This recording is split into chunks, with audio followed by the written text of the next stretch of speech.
Hello folks, my name's David Edgar. I'm the host of Heart and Hand, the Rangers podcast, and I'm joining you today for our last one of these little end of season videos after Rangers' rather disappointing 2-1 defeat to Kilmarnock at Rugby Park. I'm not long in from Rugby Park, and it's safe to say that when the manager sent off a couple of players on holiday, Scott Arfield and Nico Katic, I think the rest of them maybe took that as a sign on how to play. Rangers lacked a lot of intensity today, and lacked, it must be said, some of our best players. Scott Arfield, obviously Nico Katic, but also missing were Stephen Davis and James Tavernier from the side last week, and obviously we were without Alan McGregor due to suspension.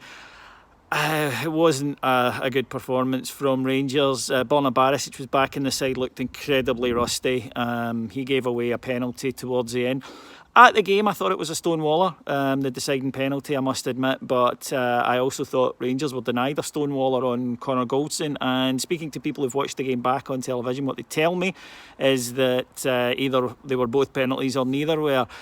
Kilmarnock, of course, their player made the most of it to get the penalty decision, but you know, that's what they do. You've got to accept that. It's something that's going to happen in football. Unfortunately, you would hope the referee's stronger, but it was Willie Collum. So not the only bizarre decision that he made today.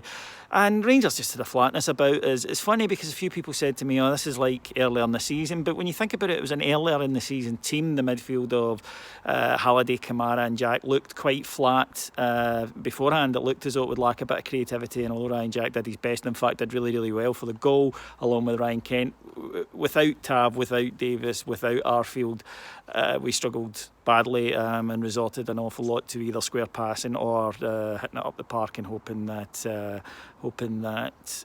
Alfie could get on the end of it. And of course he's not played a lot of football recently either, but there wasn't a lot of sparkle. There's more on my head at the moment from the sun, unfortunately. But Rangers, after conceding a pretty poor early goal, Glenn Kamara was robbed by Malumbu in midfield. The ball was chipped into the left back area where Barisic had pushed up. There was Chris Burke, good finish, 1-0. Rangers could have been ahead already by then. Daniel Candeias hitting the bar after an Alfredo Morelos shot was saved. Then Ryan Kent forced a good stop. But after that, it became a sort of war of attrition. Kilmarnock a very good spoiling side. That's what they do. They get men in position. They have this awful pitch, and it's god awful, by the way. And they know how to play on it by keeping the ball in the air an awful lot. They spend a lot of time in the air themselves, and they spend a lot of time going down with injuries that miraculously clear up a few seconds later. But you can't argue if it works for them. They finished third. I wouldn't want to watch it regularly, but I don't have to. So fair fucks to them. That's the way they want to go about their business. That's down to them. And Rangers, there was a fair bit of phoning it, and I thought there was a lot of motions being gone through today because at the end of the day, I suppose it didn't really matter. It got a goal back, and a lovely goal it was too. Great work from Ryan Kent, Ryan Jack teeing up Alfredo Morelos, and then the late penalty conceded by Borna Barisic when he appeared to me to pull down the Kilmarnock attacker in the box. It was given, and Brophy put the penalty away past reserve goalkeeper Andy Firth, who was on for the injured Wes Foderingham. Disappointing day then. The away fans were great, but apart from that, there wasn't really an awful lot to take out of it, and it felt like an end of season game. We said last week on here that it looked as though our season had kind of finished last week, and I think when you look at the side that was put out today, it's very difficult to escape that conclusion. But it shouldn't detract from what's been a very good campaign in terms of progress. Not as much as we would have liked, but still plenty. We can go into the summer with a lot of confidence. Obviously, Jake Hastie is arriving, as is Jordan Jones from Kilmarnock. The manager today said, watch this space, when asked about Greg Stewart's signing, and that we've put a bid in for Ryan Kent. So things are happening in the transfer market. We're going to come back and we're going to be stronger next season, and we'll see where that takes us. I think the manager's learned a lot. He's made mistakes, but he seems to have learned from it.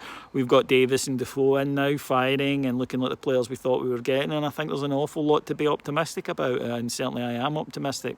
From a personal point of view, when I started doing these videos a while back, somebody had said to me, you should do that, and I thought, I'll do 2 or 3 and see if anybody bothers with them. And being a lazy man, I've tried many a time to stop them, but you guys are so kind by continuing to come back and watch me do them. And I really appreciate all the support. It's fantastic. Our videos get some remarkable numbers, and it's a pleasure and a privilege to know that people will take time out of their lives to sit and listen to a wee guy for winning talk about the football team that he loves.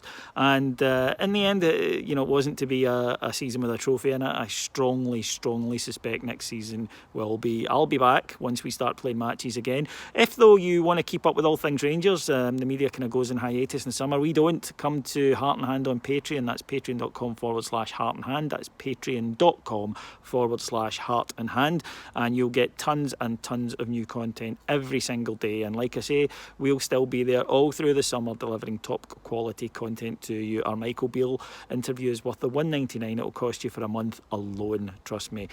Come and have a listen to that. I think you will enjoy it. Apart from that, have a wonderful summer wherever in the world you may be off to, or even if you're just staying here in bonnie Scotland. And until I talk to you again, take care. Bye bye.